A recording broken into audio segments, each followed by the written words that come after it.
Welcome back to the channel, Classic Car Fans. Today, we're taking a deep dive into one of the most overlooked gems of American automotive history, the 1971 AMC Ambassador.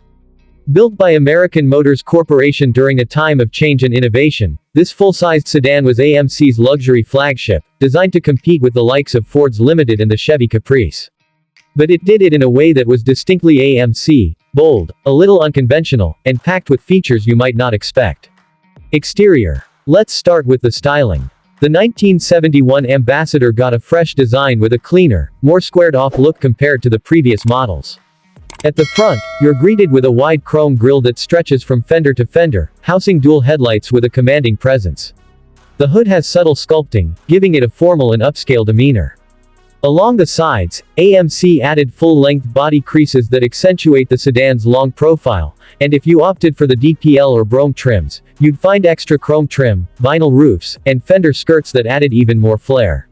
Around back, the trunk is generous, flanked by vertical tail lamps integrated into the rear fenders, with a broad chrome bumper below.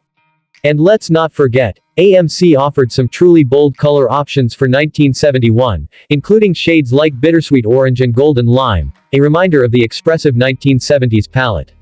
Interior. Stepping inside, the 1971 Ambassador aimed to rival luxury cars in comfort. The Brougham trim especially was loaded with features unheard of in base full-size sedans of the time. You'd find deep padded bench seats, available in cloth or optional leather like vinyl, wood grain trim across the dash and doors, and thick carpeting. Power accessories were abundant for the era. Power windows, power seats, and even air conditioning were all available. A tilt steering wheel and cruise control made long-distance driving effortless. Instrumentation was clean and functional. The rectangular speedometer was flanked by fuel and temperature gauges, and if you chose the top trim, you got an in-dash clock and even an optional AM/FM stereo radio, a big deal in the early 70s.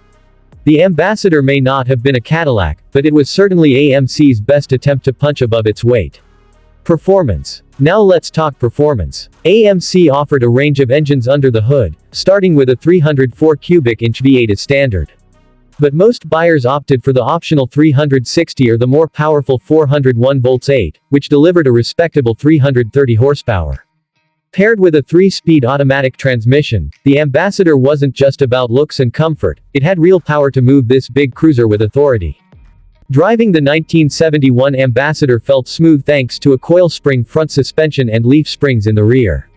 It soaked up bumps like a luxury car, and steering was light, if a bit vague by modern standards.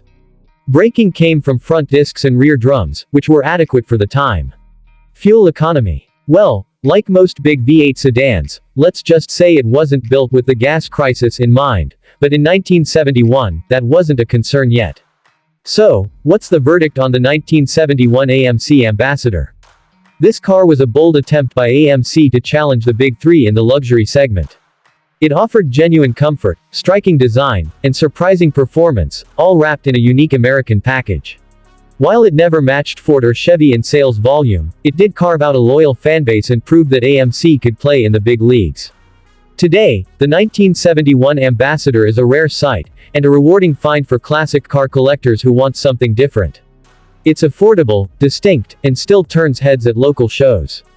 If you're looking for vintage Americana with a touch of class and a lot of character, the Ambassador just might be your ride.